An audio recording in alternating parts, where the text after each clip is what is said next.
এই মুহূৰ্তত এটা ডাঙৰ খবৰ সুমি বৰাই জামিন লাভ কৰিছে ট্ৰেডিং কেলেংকাৰীৰ খলনায়িকা সুমি বৰা শীঘ্ৰেই মুকলিয়া কাহৰ তললৈ অহাৰ বাট এতিয়া প্ৰশস্ত হৈছে লাহে লাহে আৰু যি ট্ৰেডিং কেলেংকাৰীয়ে সমগ্ৰ ৰাজ্যত খলকনিৰ সৃষ্টি কৰিছিল বহু লোকক সৰ্বশান্ত কৰিছিল সেই ট্ৰেডিং কেলেংকাৰীৰ অন্যতম অভিযুক্ত খলনায়িকা সুমি বৰা এতিয়া মুকলিয়া কাহৰ তললৈ অহাৰ বাট প্ৰশস্ত হৈছে আৰু সুমি বৰাই সিবিআইৰ অন্তিমটো গোচৰত জামিন লাভ কৰিবলৈ সক্ষম হৈছে নমস্কাৰ মই মৃদু পৱনে স্বাগতম জনাইছো নিউজ 18 অসম নৰ্থ ইষ্টৰ ডিজিটেল লাইভলৈ আৰু মই কৈছো যে সুমি বৰাই ইতিমধ্যে জামিন লাভ কৰিছে সিবিআইৰ অন্তিমটো গোচৰত জামিন লাভ কৰিবলৈ সক্ষম হৈছে সুমি বৰাই 352/24 নম্বৰৰ গোচৰত জামিন লাভ সুমি বৰাৰ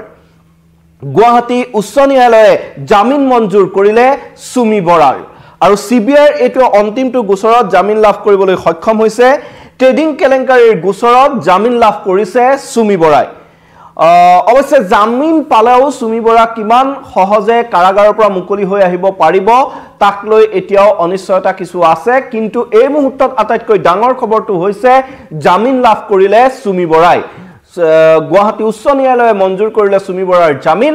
আৰু সিবিআই অন্তিমটো গোচৰত জামিন লাভ কৰিবলৈ সক্ষম হ'ল সুমি বৰা আৰু সুমি বৰাৰ জামিন লাভ কৰাৰ পিছতে এতিয়া ৰাজ্যজুৰি তীব্ৰ প্ৰতিক্ৰিয়াৰ সৃষ্টি হোৱা দেখিবলৈ পোৱা গৈছে সুমি বৰা এন গেঙৰ যি পাক চক্ৰত পৰি বহু লোকে নিজৰ হাসতীয়া ধন হেৰুৱাবলগীয়া হৈছিল আৰু সেই সকল লোক এতিয়া ক্ষোভিত হৈ পৰা পৰিলক্ষিত হৈছে কিন্তু যেন এই অবধাৰিত আছিল সুমি বৰাৰ যি জামিন লাভ আৰু সেই বাবে এতিয়া সুমি বৰাই জামিন লাভ কৰিবলৈ সক্ষম হৈছে কিন্তু এইটো গোচৰত জামিন পালেও সহজে জেলৰ পৰা মুকলি হৈ আহিব নোৱাৰিব সুমি বৰা কিয়নো ডিব্ৰুগড়ৰ বৰবৰুৱা আৰু দুলিয়াজান থানাটো ৰুজু হৈ আছে সুমি বৰাৰ বিৰুদ্ধে দুটা গোচৰ সেই দুটা গোচৰত এতিয়ালৈকে জামিন লাভ কৰিবলৈ সক্ষম হোৱা নাই আৰু পূৰ্বে একেটা গোচৰত জামিন পাইছিল আজি সুমি বৰাই যিটো গোচৰত জামিন পালে সেই গোচৰটোতে পূৰ্বে জামিন লাভ কৰিছিল বিশাল ফুকন আৰু সুমি বৰাৰ যি কেমেষ্ট্ৰি এই কেমেষ্ট্ৰিয়ে ৰাজ্যৰ বহু লোকক সৰ্বশান্ত কৰিলে কোনেও কল্পনা কৰিব নোৱাৰা এটা ভয়ংকৰ প্ৰবঞ্চনাৰ জাল পেলাইছিল মহাপ্ৰবঞ্চক বিশাল ফুকন আৰু এই যি ট্ৰেডিং কেলেংকাৰীৰ মূল খলনায়িকা সুমি বৰা আৰু বিশাল ফুকনে পেলোৱা এই জালখনত ভৰি থৈছিল বহু লোকে বহুতে নিজৰ কোলা ধনু জমাত হোৱাৰ অভিযোগ আছে বহুতে নিজৰ হাসতীয়া গাঠিৰ ধন সুমিহতক জমা দিয়াৰ তথ্য লাভ কৰিছে ইতিমধ্যে সিবিআই আৰু সেই যি সকল লোক আছিল সকলো সৰ্বশান্ত হৈছিল এই সুমি বৰা আৰু বিশাল ফুকনৰ পাকচক্ৰত পৰি আৰু এনেদৰে শ কোটি টকা লুণ্ঠন চলাইছিল সুমি বৰা বিশাল ফুকন আৰু সুমিৰ স্বামী তাৰ্কিক বৰাই আৰু ইতিমধ্যে কিন্তু কৈছো যে তাৰ্কিক আৰু বিশাল ফুকনে এই গোচৰত পূৰ্বে জামিন পাইছিল কিন্তু তেওঁলোকো বৰ্তমানো গুৱাহাটী কেন্দ্ৰীয় কাৰাগাৰতে আছে কেৱল এই গোচৰত যি তাৰ্কিকৰ ভাতৃ আছিল অমলান সেই অমলানেহে মুকলিয়া কাহৰ তললৈ আহিবলৈ সক্ষম হৈছে তাৰ বাবে সুমি তাৰ্কিক বিশাল এতিয়াও কাৰাগাৰতে আছে কিন্তু এটাকৈ গোচৰত এনেদৰে জামিন লাভৰ পিছত যে এই প্ৰবঞ্চক কেইটাক জেলত ৰখাটো বৰ সহজ নহব সেই কথা ইতিমধ্যে প্ৰায় স্পষ্ট হৈছে এই ক্ষেত্ৰত আৰক্ষীয়ে কিমান কঠোৰ কেছ ডায়েৰী নিৰ্মাণ কৰে তাৰ ওপৰত সকলোৰে দৃষ্টি নিবদ্ধ থাকিব কিন্তু এটা কথা ঠিক যে ৰাজ্য কপোৱা যি ট্ৰেডিং কেলেংকাৰী আৰু সেই ট্ৰেডিং কেলেংকাৰী প্ৰথমে ডিবিষ্টক আৰু তাৰ পিছত বিশাল আৰু সুমিৰ যি কেলেংকাৰী সেই কেলেংকাৰীয়ে সমগ্ৰ ৰাজ্যত আজিও চাঞ্চল্যৰ সৃষ্টি কৰি আহিছে আৰু এই মূল যি কেলেংকাৰীৰ মূল নায়িকা খলনায়িকা বুলি কৈছো মই প্ৰবঞ্চক সুমি বৰা সেই সুমি বৰা এতিয়া এটা গোচৰত জামিন লাভ কৰিবলৈ সক্ষম হৈছে আৰু এইগৰাকী সুমি বৰা কিন্তু যি তেওঁৰ যি অতীত সেই অতীত চালে কিন্তু যথেষ্ট মানে সকলো আচৰিত হ'ব কিয়নো অতি এটা বিশেষ নিম্ন মধ্যবিত্ত পৰিয়ালৰ পৰা আহিছিল সুমি বৰা তাৰ পিছত জেনেদৰে উচ্চাকাংক্ষাৰ ফলত তেওঁ ইটোৰ পিছত হিটো বক্ৰ পথৰে কেনেদৰে এক বিলাসী জীৱন কটাইছিল সেই কথা সকলোৱে নিশ্চয় কিছুকে গম পাইছে কিন্তু যি ৰাজ্যত ট্ৰেডিং কেলেংকাৰী হৈছে সেই ট্ৰেডিং কেলেংকাৰী সমূহৰ তদন্ত কি পৰ্যায়ত আছে সেই কথা যদি আমি ক'বলৈ যাওঁ যে বিভিন্ন কেইবাটাও ট্ৰেডিং কেলেংকাৰীৰ গোচৰ পোহৰলৈ আহিছিল আৰু ইয়াত যি ডিবি ষ্টকেই হওক বা এই বিশাল ফুকনহঁতৰ যি ট্ৰেডিং কেলেংকাৰী আছিলে সেই ট্ৰেডিং কেলেংকাৰী সমান্তৰালকৈ পোহৰলৈ আহিছিল আন এটা ট্ৰেডিং কেলেংকাৰীৰ অভিযুক্ত স্বপ্ননীলৰ কথা কিন্তু সেই স্বপ্ননীলে আজি জামিন লাভ কৰি মুকলি আকাশৰ তললৈ আহিবলৈ সক্ষম হৈছে আমি দেখিছিলো যে যি জামিন লাভ কৰি মুকলি আকাশৰ তললৈ আহোতে এক বিলাসী গাড়ীত ৰাজকীয়ভাৱে কাৰাগাৰৰ পৰা ওলাই আহিছিল স্বপ্ননীল আৰু তাৰ পিছতেই যি ট্ৰেড এফএক্স যিটো এই প্ৰবঞ্চক চক্ৰ আছিলে ট্ৰেডিঙৰ আন এটা কোম্পানী আছিলে তাৰ অন্যতম অভিযুক্ত ৰঞ্জিত কাকতিয়েও জামিন লাভ কৰিবলৈ সক্ষম হ'ল তেজপুৰৰ হেমেন ৰাভা যিটো ট্ৰেডিং কেলেংকাৰীৰ অন্যতম আন এক ট্ৰেডিং কেলেংকাৰীৰ অন্যতম অভিযুক্ত আছিল সেই হেমেন ৰাভায়েও মুকলি আকাশৰ তললৈ আহিবলৈ সক্ষম হ'ল জামিন লাভ কৰিলে আৰু ডিবি ষ্টকৰ অন্যতম যি মনালিসা সেই মনালিসাও কিন্তু মুকলি জামিন লাভ কৰিবলৈ সক্ষম হ'ল মুকলি হ'ল আৰু এই মনালিসাৰ কথা যদি আহে তেতিয়াহ'লে ক'ব লাগিব মনালিসাই কিদৰে এক ৰাইজৰ পৰা টকা আত্মসাৎ কৰি কিদৰে হীৰাৰ আঙুঠি কিনিছিল বহু দামী কুকুৰ পোহাৰ চখ আছিল বিদেশ ভ্ৰমণ কৰিছিল কেনেদৰে বিলাসী জীৱন কটাইছিল সেই কথাবোৰ আৰক্ষীৰ অভিযানত পোহৰলৈ আহিছিল তাৰ পিছতো কিন্তু জামিন লাভ কৰিবলৈ সক্ষম হ'ল এই মহাপ্ৰবঞ্চক চক্ৰৰ মনালিসা আৰু মনালিসাৰ দৰে জামিন লাভ কৰিলে হেমেন ৰাভা ৰঞ্জিত কাকতি স্বপ্ননীলে তাৰ পিছত এতিয়া যেন মুকলি হোৱাৰ বাট লাহে লাহে প্ৰশস্ত হৈছে সুমি বিশাল তাৰ্কিকৰ আৰু এই ইতিমধ্যে সিবিআইৰ অন্তিমটো গোচৰত সুমি বৰাই জামিন লাভ কৰিছে কিন্তু ডিব্ৰুগড়ৰ বৰবৰুৱা আৰু দুলিয়াজান থানাৰ দুটা গোচৰত এতিয়াও জামিন লাভ কৰা নাই সেইবাবে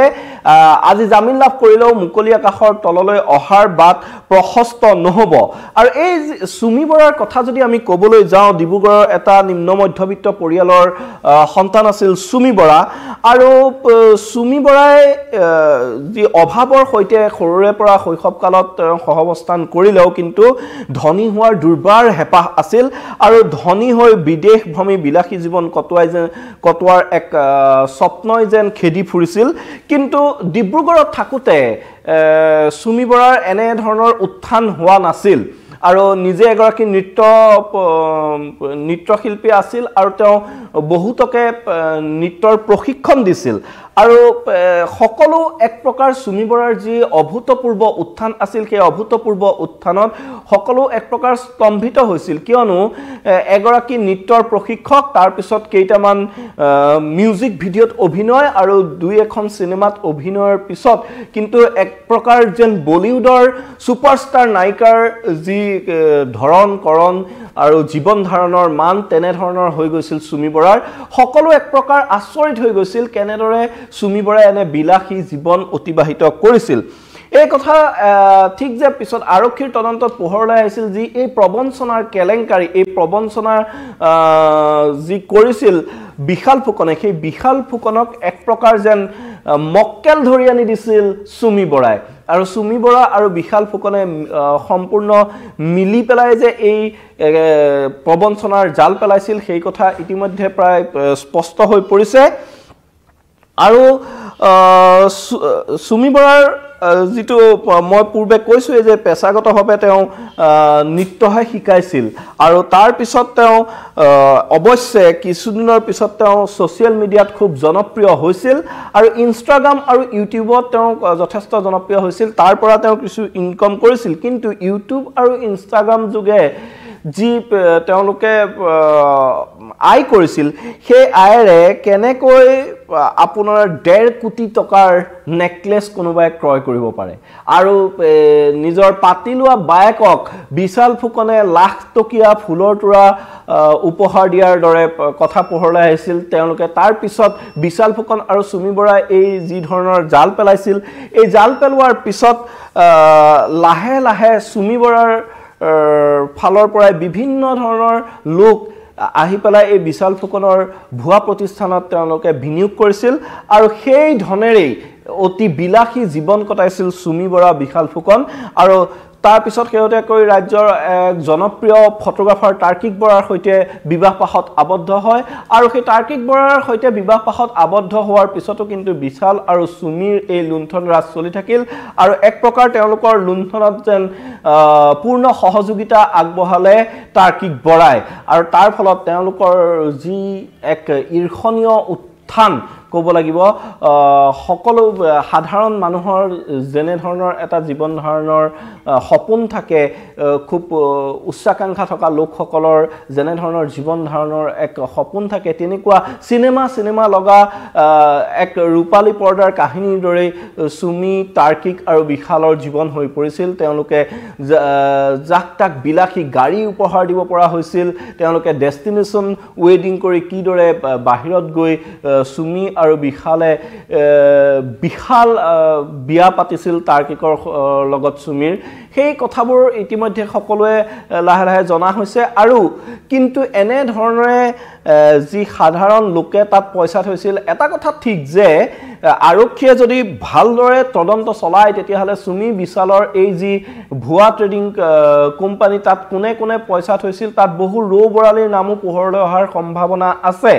কিন্তু এতিয়া আৰক্ষী তথা সিবিআই যেহেতু সিবিআই এই সমগ্ৰ তদন্ত চলাই নিছে সিবিআই এই সুমি আৰু বিশালৰ কোম্পানীত ধন জমা থোৱা কোটি কোটি টকা জমা থোৱা এই লোকসকলৰ বিৰুদ্ধে কেনে ধৰণৰ অভিযান চলাই সেয়া পৰৱৰ্তী সময়ত লক্ষণীয় হ'ব কিন্তু শেহতীয়া যি পৰিস্থিতি ইটোৰ পিছত সিটোৰ গোচৰত সুমি বিশাল আৰু তাৰ্কিকে ইতিমধ্যে জামিন লাভ কৰিছে তাৰ পিছত যে এই তদন্ত প্ৰক্ৰিয়া খুব সঠিক দিশে আগবাঢ়িব সেই কথাটো যথেষ্ট সন্দেহ থাকি যায় কিন্তু এই যিসমূহ মুধা ফুটা লোক বুলি কোৱা হয় ৰৌ বৰালী বুলি যাক উল্লেখ কৰা হৈছে সেই তেনে ধৰণৰ লোকৰ সমান্তৰালকৈ কিন্তু বহু সাধাৰণ লোকেও নিজৰ কষ্টোপাৰ্জিত ধন সুমি আৰু বিশালক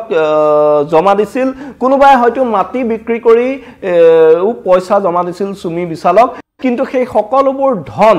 তেওঁলোকে কতো বিনিয়োগ কৰা নাছিল সেই সকলোবোৰ ধন তেওঁলোকে নিজৰ বিলাসিতাত ব্যয় কৰিছিল আৰু এক প্ৰকাৰ বহু খাতি খোৱা লোকৰ কষ্টোপাৰ্জিত ধনেৰে বিলাসী জীৱন কটাইছিল আৰু যি সময়ত প্ৰথম অৱস্থাত এই সমগ্ৰ ঘটনা পোহৰলৈ আহিছিল এক নাটকীয় পৰিস্থিতিত বিশাল ফুকন গ্ৰেপ্তাৰ হৈছিল তাৰ পিছত কিন্তু বহু সময় পলাতক হৈ আছিল সুমি আৰু তাৰ্কিক সুমি তাৰ্কিক পলাতক হৈ থকাৰ সময়তে বিভিন্ন ধৰণৰ ঘটনা পোহৰলৈ আহিছিল আৰু এক নাটকীয় পৰিস্থিতিত দুয়ো আৰক্ষীৰ ওচৰত আত্মসমৰ্পণ কৰা বুলি আৰক্ষীয়ে কৈছিল আৰু কেনেদৰে আত্মসমৰ্পণৰ পিছত ডিব্ৰুগড়ৰ থানাত দুইকে ৰাজ আতিথ্য দিছিল সেই কথা সকলোৱে দেখিছিল আৰক্ষীয়ে কিদৰে এই মহাপ্ৰবঞ্চক কেইটাক ৰাজ আতিথ্য দিছিল সেই কথা সকলোৱে দেখিছিল এই সকলোবোৰ ঘটনাই আৰক্ষীৰ তদন্তলৈ কিন্তু সন্দেহৰ আঙুলি টোৱাইছিল আৰু তাৰ পিছতে সমগ্ৰ তদন্ত প্ৰক্ৰিয়া সিবিআইলৈ হস্তান্তৰ কৰা হৈছিল ৰাজ্যত যি বৃহৎ কেইবাটাও প্ৰবঞ্চকে পৃথক পৃথক কোম্পানীৰ জৰিয়তে এনে ট্ৰেডিং প্ৰবঞ্চনা কৰিছিল সমগ্ৰ গোচৰসমূহ প্ৰায় 41টা গোচৰ একেলগ কৰি সিবিআই তদন্ত আগবঢ়াই নিছিল আৰু এই সিবিআই তদন্ত আগবঢ়াই নি থকাৰ সময়তে এতিয়া দেখা গৈছে ইটোৰ পিছত হিটো এনে ট্ৰেডিং কেলেংকাৰীৰ প্ৰবঞ্চক কেইটাই জামিন লাভ কৰিবলৈ সক্ষম হৈছে আৰু পূৰ্বে স্বপ্ননীল ৰঞ্জিত কাকতি হেমেন ৰাভা ডিবিষ্টকৰ মনালিসাই জামিন লাভ কৰিছিল তাৰ্কিকৰ ভাতৃ অমলানেও জামিন লাভ কৰিছিল সকলো কিন্তু পৃথক পৃথক গোচৰ আছিল এই পৃথক পৃথক গোচৰসমূহৰ পৰা ইটোৰ পিছত হিটো অভিযুক্তই জামিন লাভ কৰি আছে আৰু এতিয়া শেহতীয়াকৈ জামিন লাভ কৰিছিল বিশাল আৰু তাৰ্কিকেও সিবিআই গোচৰসমূহত আৰু আজিৰ দিনটোত সুমি বৰাই এতিয়া জামিন লাভ কৰিবলৈ সক্ষম হৈছে